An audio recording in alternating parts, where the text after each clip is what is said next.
Panorama Group, जो सोचता है वो करता है। आपके अपने सपनों का आशियाना। सम्राट चौधरी 2 दिवसीय दौरा से दिल्ली से वापस आ गए हैं और वापस आते ही उन्होंने कैबिनेट की अहम बैठक बुलाई। इस बैठक में सम्राट चौधरी ने कई बड़े फैसले लिए और इन फैसलों से ये साफ हो गया है कि आखिरकार सम्राट सरकार की मंशा क्या है। 1 जुलाई 2026 को मुख्यमंत्री सम्राट चौधरी की अध्यक्षता में हुई कैबिनेट की बैठक में बुनियादी ढांचों के साथ साथ कई अहम फैसले लिए गए। कुल 19 फैसलों पर मुहर लगी है, जिसमें कई ऐसे अहम फैसले हैं जिसका लंबे समय से इंतजार भी हो रहा था और सरकार की मंशा इससे स्पष्ट भी होती है। आपको बता दें कि पटना में आज मुख्यमंत्री सम्राट चौधरी की अध्यक्षता में हुई इस बैठक में अहम फैसलों को मंजूरी दे दी गई। पूर्वी चंपारण, समस्तीपुर, मधुबनी, वैशाली और सीवान में ग्रामीण एसपी के 5 नए पद सृजित किए गए। 3 नए डिग्री कॉलेजों और 132 नए पदों का सृजन किया गया।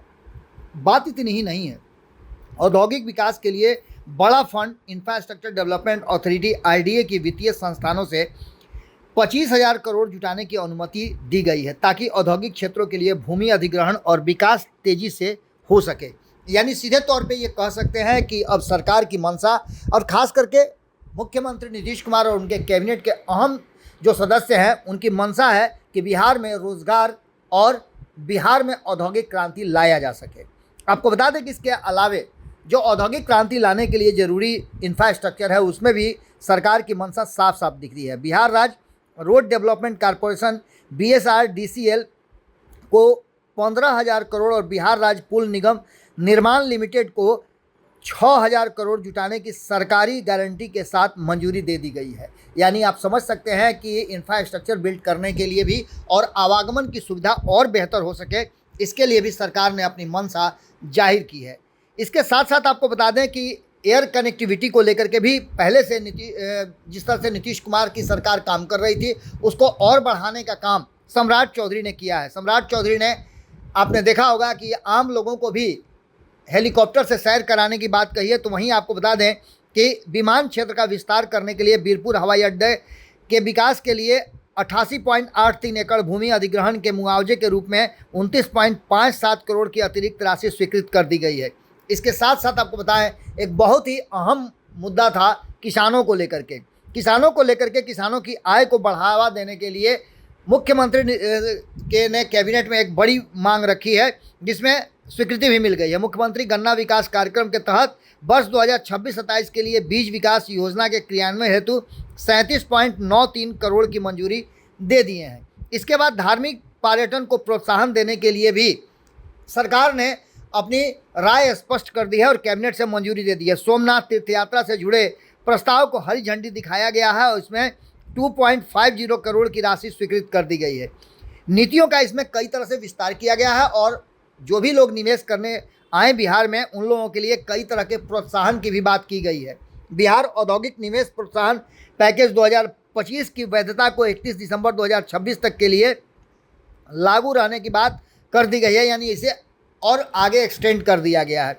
आपको बता दें कि सीधे तौर पे बुनियादी ढांचे पर सीधा जिसमें सड़क, पुल, औद्योगिक भूमि के विकास के लिए 46,000 करोड़ का वित्तीय ढांचा तैयार किया गया है। बैंकों से कर्ज लेने के लिए राज्य सरकार द्वारा खुद गारंटी देने का जो मंशा दर्शाया गया है, ये काफ़ी कुछ कहानी कह रहा है। इससे परियोजनाओं में होने वाली देरी को खत्म करना चाहती है। इसके साथ साथ आपको बताएं, बिहार उद्योग के लिए भूमि अधिग्रहण हमेशा से एक बड़ी चुनौती रही है। IDA को 25,000 करोड़ जुटाने की छूट देने का सीधा जो है असर दिखाई दे रहा है और इसके साथ साथ इसमें स्थानीय स्तर पर रोजगार सृजित किए जाएंगे, इसके लिए भी सरकार की मंशा साफ दिखती है। बीरपुर हवाई अड्डे को भी, जैसा कि हमने आपको बताया ही, उसी के साथ साथ कृषि रोड मैप को भी निरंतर कहा जा रहा है कि सरकार ने बढ़ावा देने की बात कही है।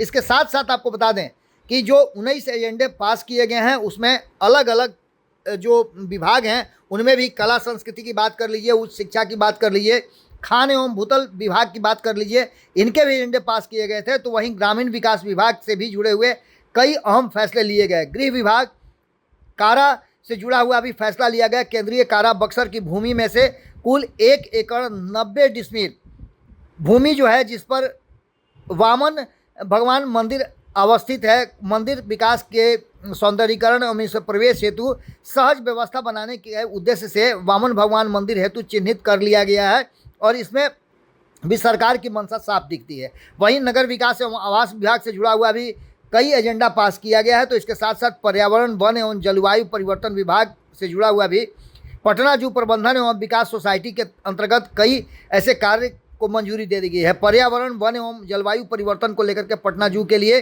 सृजित कुल 29 पदों को भी प्रत्यर्पण के से संबंध में कैबिनेट ने फैसला कर दिया है। पंचायती राज विभाग को लेकर के 16वें वित्त आयोग की अनुशंसा के आलोक में वित्तीय वर्ष 2026-27 से 30-31 तक भारत सरकार से प्राप्त होने वाली बेसिक एवं निष्पादन अनुदान कुल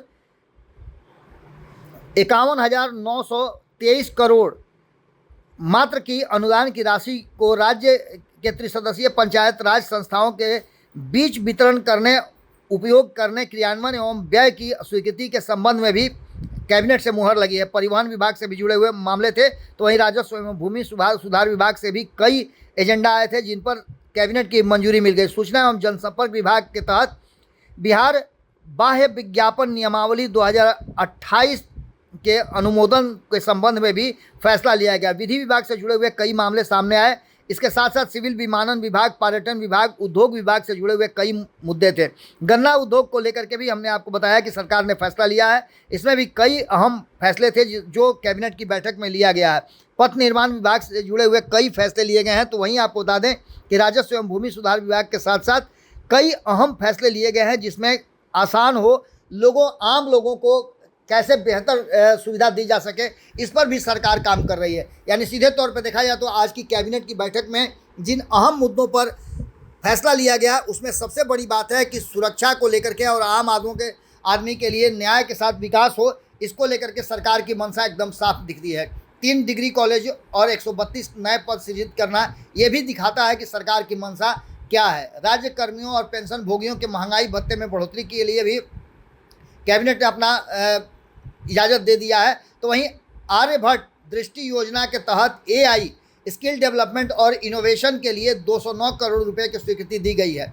आपको बता दें कि पूरा का पूरा मामला जो है वो कैबिनेट से पास करा करके कहीं ना कहीं सम्राट चौधरी दिल्ली से लौटे हैं और दिल्ली से लौटने के बाद वहाँ जो बातचीत हुई है उसके आधार पर कई ऐसी योजनाओं, परियोजनाओं को उन्होंने बिहार के लिए लाने का निश्चय लिया है। कैबिनेट की इस बैठक में जो फैसले लिए गए हैं वो साफ साफ बता रहे हैं कि कहीं ना कहीं सरकार की मंशा अब साफ साफ दिखती है कि सरकार आम लोगों के लिए और बिहार के विकास के लिए अपने संकल्प के साथ आगे बढ़ रही है। अब देखना होगा कि इस पर क्रियान्वयन कितना होता है और इस पर अमल कितना होता है। जुड़े रहिएगा भारत लाइव के साथ। अपनी राय कमेंट बॉक्स में जरूर लिखिएगा। धन्यवाद। आपके सपनों को हमने सजाया है, ई होम्स पैनोरमा को हमने बनाया है। ई होम्स मेरा एक सपना था जिस पे मैं पिछले 4 साल से काम कर रहा था। हमने जो बनाया है वो सबने है माना। ई होम्स पैनोरमा में हो आपका भी आशियाना। और फाइनली हमने 2021 में इस प्रोजेक्ट को लॉन्च किया। बहुत लोग अप्रिशिएट कर रहे हैं कि पूर्णिया जैसे शहर में, बिहार के, एक तो बिहार की बात करें उसमें भी पूर्णिया जैसे छोटे जगह में इस तरह का लाइफस्टाइल देना, ये सुन के हम लोगों को बहुत अच्छा लगता है। ई होम्स में हमने कुछ और भी किया है, जैसे हम जिस जगह में रह रहे हैं हमारे फैमिली सिक्योर हो, उनको सिक्योरिटी का ध्यान में रखा है। आपकी सुविधा और सुरक्षा आपके लिए खास है, ये आपका विश्वास है। इसमें आर्टिफिशियल इंटेलिजेंस का 7 लेयर सिक्योरिटी का हमने इस्तेमाल किया है। लस ग्रीन कैंपस को बनाया है। यदि हमारा बाउंड्री वाल है तो वो वर्टिकल गार्डन है। ये जितनी भी फैसिलिटी होता है एक इंटरनेशनल टाउनशिप में ई होम्स है, ये हम लोग विश्वास नहीं कर पा रहे हैं। जो भी हमारे मित्र, दोस्त या जो भी हमारे बाहर के बाहर आते हैं तो हम लोगों को बहुत अच्छा सुनने को मिलता है और बहुत अच्छा क्रेडिट मिल रहा है। वो सारा हमने सिर्फ एक बिल्डिंग नहीं बनाया, हमें एक बहुत अच्छा लाइफस्टाइल दिया ई होम्स में, और मेरा एक सपना था जिसको मैं आज फुलफिल होते हुए देख रहा हूँ। ये आपका आवास है। ई होम्स पैनोरमा में अब आपका निवास है। E Homes Panorama, luxurious lifestyle redefined. Panorama Group, जो सोचता है वो करता है। अगर ये वीडियो पसंद आई और वह बिहार के राजनीति और बिहारियत से सरोकार रखेनी तो सब्सक्राइब बटन दबा के चैनल के सब्सक्राइब कर ली। ओजे एगो घंटी बा, ओकरा बटन दबा देला से कुल सटीक और मारक खबर रुआ मुफ्त में मिल जाई। अगर रुआ पत्रकारिता के हमनी के नया प्रयोग में सहयोग कर चाहतानी तो ज्वाइन बटन दबा दी। पेटीएम नंबर नोट कर ली 9386816700।